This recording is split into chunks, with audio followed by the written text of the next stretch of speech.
Hi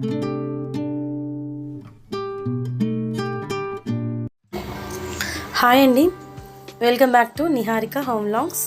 మీరందరూ ఎలా ఉన్నారండి? నేను వచ్చేసి చాలా బాగున్నాను. మీరందరూ ఎలా ఉన్నారో కామెంట్ సెక్షన్లో కామెంట్ చేసేయండి. వ్లాగ్ లాస్ట్ వరకు చూడండి ఫ్రెండ్స్, ఎక్కడ స్కిప్ చేయకండి. నచ్చితే లైక్, షేర్, కామెంట్ చేయడం అస్సలు మర్చిపోకండి.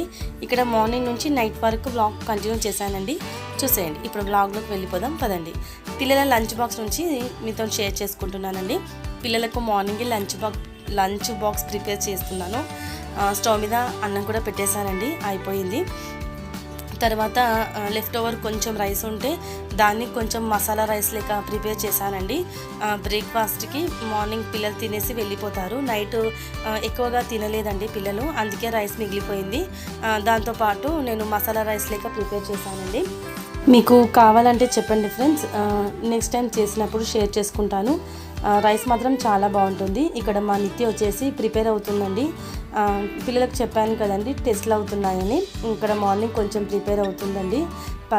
తర్వాత పిల్లలు స్కూల్కి వెళ్ళిపోయాక ఇక్కడ నేను దోశ కోసం బ్యాటర్ నానబెడుతున్నానండి, చూసేయండి. ఫస్ట్ ఒక గ్లాస్ అంతా రైస్ తీసుకున్నానండి, మీకు చూపించాను కదా ఆ మెజర్మెంటు. గ్లాస్ రైస్లో సగం కంటే కొంచెం ఎక్కువ మినప్పప్పు, మళ్ళీ తర్వాత దీంట్లోనే నేను లాస్ట్ టైం డీమార్ట్లో తీసుకున్నానండి రవ్వ, మిక్స్డ్ రవ్వ అనేసి. అది మా వారికి అంతగా నచ్చలేదు, నాకు కూడా నచ్చలేదండి. పడేలేము కదండి, అందుకోసమే ఆ రవ్వని ఏం చేశానంటే ఇలా దోశలు నానబెట్టినప్పుడు బియ్యం దాంతోపాటు నానబెట్టేస్తున్నానండి. మనకు మల్టీగ్రెయిన్ దోశ లెక్క అయిపోతుంది కదా. అది ఏంటంటే రవ్వ, రాగులు, సజ్జలు, మినుములు ఇవన్నీ కలిసి ఉన్నాయండి ఆ రవ్వలో. అందుకే పడేయడం ఎందుకనేసి, హెల్దీ కదండి. కాకపోతే ఉప్మా చేస్తే అంత టేస్టీగా లేదండి, కొంచెం జిగురుగా ఉంది ఉప్మా అనేసి పడేయడం ఎందుకని ఇలా దోశ కోసం నానబెడతాను కదండి బియ్యం, దాంట్లో యాడ్ చేస్తున్నాను.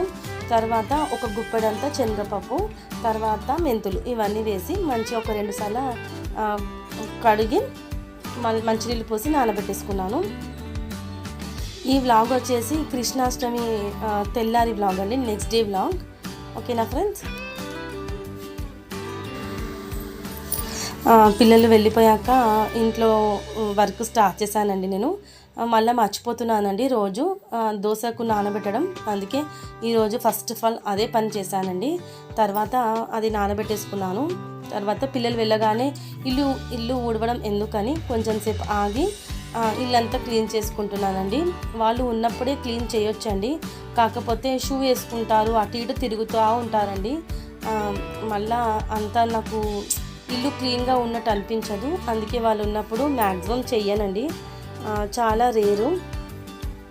వాళ్ళు వెళ్ళిపోయాకనే ఇల్లంతా మంచిగా నీట్గా సర్దేసుకొని మంచిగా ఏమంటారు దీవాన్ కాటు, సోఫా అన్నీ ఒకసారి నీట్గా దులుపుకొని ఆ తర్వాత ఇల్లంతా ఊడ్చేసుకుంటానండి. వాళ్ళు షూ వేసుకొని అటు ఇటు తిరుగుతూ ఉంటారండి, చిన్నగా మట్టి ఉన్నట్టు అనిపిస్తుంది. అందుకే వాళ్ళు వెళ్ళిపోయాక ఒక 15 నిమిషాలు ఆగిన తర్వాతనే ఇల్లంతా క్లీన్ చేసుకుంటానండి. వెంటనే కూడా క్లీన్ చేసుకోవద్దు, మా ఇంట్లో నుంచి బయటికి వెళ్ళినప్పుడు ఎవరైనా సరేనండి. వీడియోని లాస్ట్ వరకు చూడండి ఫ్రెండ్స్, ఎక్కడ స్కిప్ చేయకండి. నచ్చితే లైక్, షేర్, కామెంట్ చేయడం అస్సలు మర్చిపోకండి. తర్వాత మన వీడియోస్ కనుక ఎవరైనా ఫస్ట్ టైం కనుక చూస్తే సబ్స్క్రైబ్ చేసుకొని చూడండి, సపోర్ట్ చేయండి. పక్కనే బెల్ సింబల్ ఉంటుంది, దాన్ని కూడా యాక్టివేట్ చేసుకున్నారనుకోండి, నేను ఎప్పుడు వీడియో పెట్టగానే ఫస్ట్ నోటిఫికేషన్ మీకే వస్తుంది. తర్వాత ఫస్ట్ నేను బయటనే ముగ్గు పెడతానండి, ఆ తర్వాతనే ఇల్లు ఊడుస్తాను. ఇది చూసారండి, ఏమంటారు గులాబీ మొక్క ఎంత హైట్లో పెరిగి పైనికి వచ్చాయండి మొగ్గలు. ఇక్కడ మందార పువ్వు కూడా మంచిగా మొగ్గలు వస్తున్నాయి. నేను ఆ రోజు వేసిన ముగ్గండి ఇది. తర్వాత వేడి నీళ్ళు కూడా పెట్టేసుకున్నానండి. మంచిగా వాకిలు ఫస్ట్ ఎప్పుడైనా సరే బయట కడుక్కోవాలండి, బయట కడిగిన తర్వాతనే ఇల్లంతా క్లీన్ చేసుకోవాలి. ఎవరో చెప్పంగా విన్నాను, మీకు నచ్చితే మీరు కూడా ఫాలో కండి. తర్వాత వేడి నీళ్ళు కాగేలోపు ఇక్కడ స్టవ్ తుడిచేసుకుంటున్నాను. తర్వాత సింక్లో కూడా కొన్ని గిన్నెలు ఉన్నాయండి, అవి కూడా క్లీన్ చేసుకొని నేను ఫ్రెష్ అవుతానండి. స్నానం చేశాక ఏమంటారు, గిన్నెలు కడగడం అంతగా నచ్చదండి. మ్యాక్సిమం ఇలాంటి పనులు స్నానం చేయకముందుకే చేసేసుకుంటాను. తర్వాత ఈ గిన్నె కొత్తదండి, దీనికి ఏమంటారు స్టిక్కర్ ఉండేనండి, అది అలాగే మనం తోమితే పోదండి. కొంచెం దాన్ని హీట్ చేసి ఆ స్టిక్కర్ తీసేస్తే ఈజీగా వెళ్ళిపోతుంది. తర్వాత నేను ఫ్రెష్ అప్ అయిపోయిన తర్వాత ఇప్పుడు మార్నింగే పిల్లలకు రైసు టిఫిన్ బాక్స్లోకి పెట్టేటప్పుడు మాకు కూడా వండేస్తానండి ఒకటేసారి. తర్వాత లెఫ్ట్ ఓవర్ పప్పు కూడా కొంచెం ఉందండి. ఇప్పుడు నేను ఏం వంట చేస్తున్నానంటే బెండకాయ మసాలా చేస్తున్నానండి. దానికోసం ఫస్ట్ కుక్కర్ తీసుకున్నాను. కుక్కర్లో కొంచెం ఆయిల్ పోసుకొని జీలకర్ర ఆవాలు, మినపప్పు, కొంచెం శనగపప్పు, ఎండుమిరపకాయలు ఇవన్నీ వేసి మంచిగా ఫ్రై చేసుకోవాలి. దీంట్లో కరివేపాకు, పచ్చిమిరపకాయలు కూడా యాడ్ చేసుకోవాలి.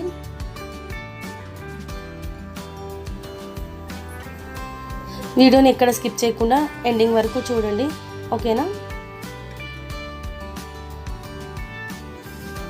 పిల్లలకు లంచ్ బాక్స్కి నేను కృష్ణాష్టమి రోజు చేస్తాం కదండి పులిహోర పులుసు, ఆ పులుసు అన్నం వేడి అన్నంలో కలిపేసి టిఫిన్ బాక్స్ పెట్టేశానండి. ఇక్కడ ఆనియన్స్ కూడా ఫ్రై అయిపోయాయి. తర్వాత ఒక పెద్ద సైజు టమాటా చిన్నగా కట్ చేసుకొని మళ్ళీ దీంట్లో యాడ్ చేసుకున్నానండి.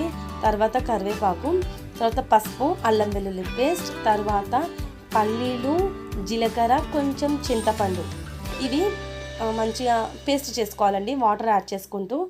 ఆ పేస్ట్ కూడా దీంట్లో యాడ్ చేయాలి.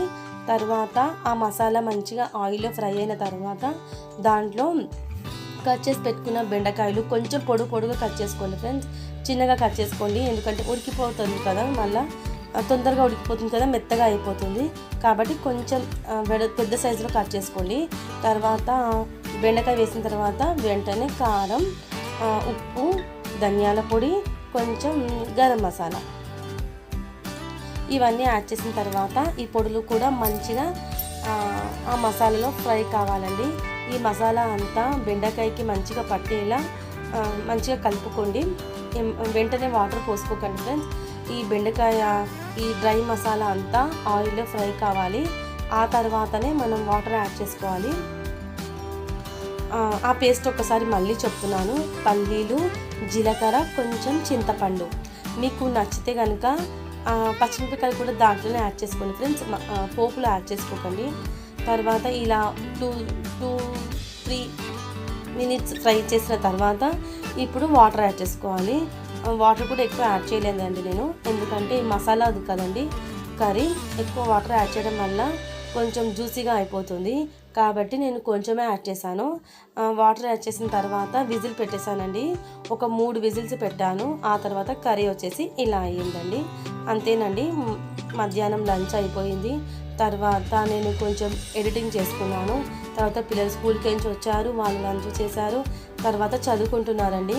నెక్స్ట్ డే వాళ్ళకు సోషల్ ఎగ్జామ్ ఉందండి, దానికి ప్రిపేర్ అవుతున్నారు, లాస్ట్ ఎగ్జామ్.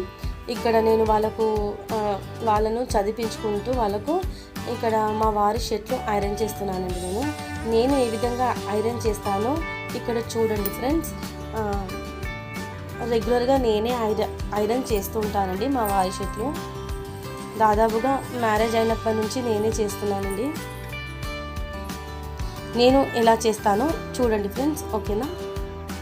పిల్లలు కూడా నెక్స్ట్ డే లాస్ట్ ఎగ్జామ్ అండి, social exam, test, second unit test అంటారు కదండి, అది అవుతున్నాయి పిల్లలకు.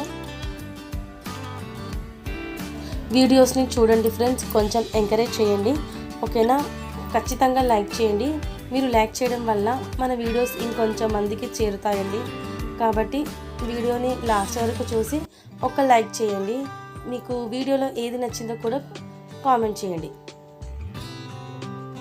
మీకు కామెంట్ చేయడానికి కూడా టైం లేదనుకోండి, ఏదైనా ఒక సింబల్ పెట్టండి ఫ్రెండ్స్, ఓకేనా.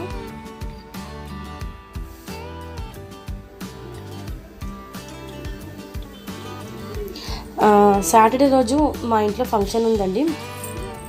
అది ఏం ఫంక్షన్ అనేది మీరు వ్లాగులు చూస్తున్నాను ఫ్రెండ్స్, ఖచ్చితంగా మీతో షేర్ చేసుకుంటాను. శ్రావణ మాసం సండే లాస్ట్ అండి.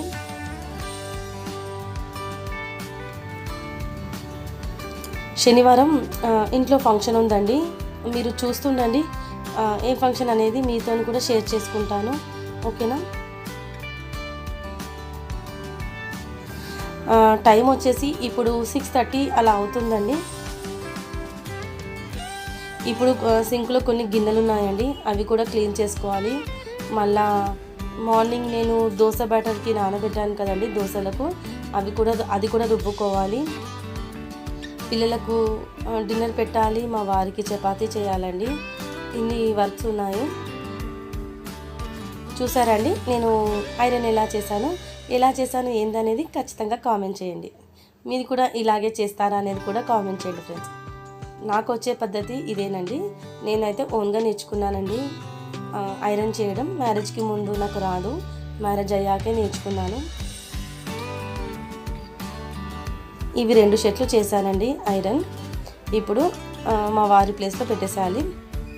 మా వారి క్లాత్స్ ఉంటాయి కదండి, అక్కడ పెట్టేశాను. ఇదిగోండి పిల్లలు చదువుకుంటున్నారు, వాళ్ళకి ఏమైనా డౌట్స్ వస్తే మధ్య మధ్యలో క్లారిఫై చేస్తున్నాను.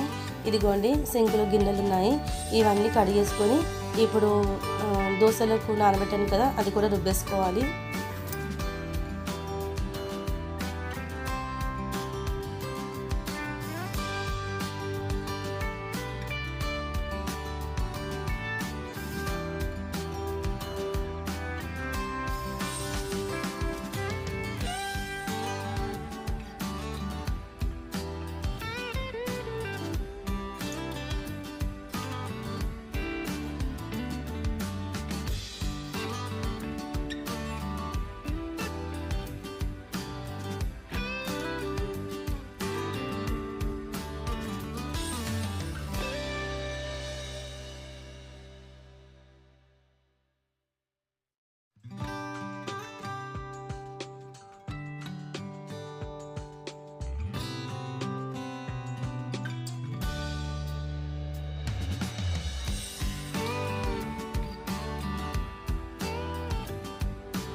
తర్వాత గిన్నెలు కడిగిన తర్వాత ఇక్కడ గ్రైండర్లో నేను నానబెట్టిన మినపప్పు బియ్యం ఉన్నాయి కదండి, అవన్నీ ఏమంటారు గ్రైండర్లో వేసానండి. కొంచెం వాటర్ పోసుకుంటూ రుబ్బేసుకున్నాను. ఇది గ్రైండర్ కొనడం మీకు చూపించాను కదండి, కొన్నప్పుడు మీకు చూపించాను కదా వీడియోలో, అప్పటి నుంచి ఇదే యూజ్ చేస్తున్నానండి. దోశలకు ఇడ్లీకి గ్రైండరే యూజ్ చేస్తున్నాను, బాగా వస్తున్నాయండి ఇడ్లీలైనా దోశలైనా. ఇక్కడ రుబ్బేసిన తర్వాత మా వారికి చపాతీ కూడా చేసి ఇచ్చానండి.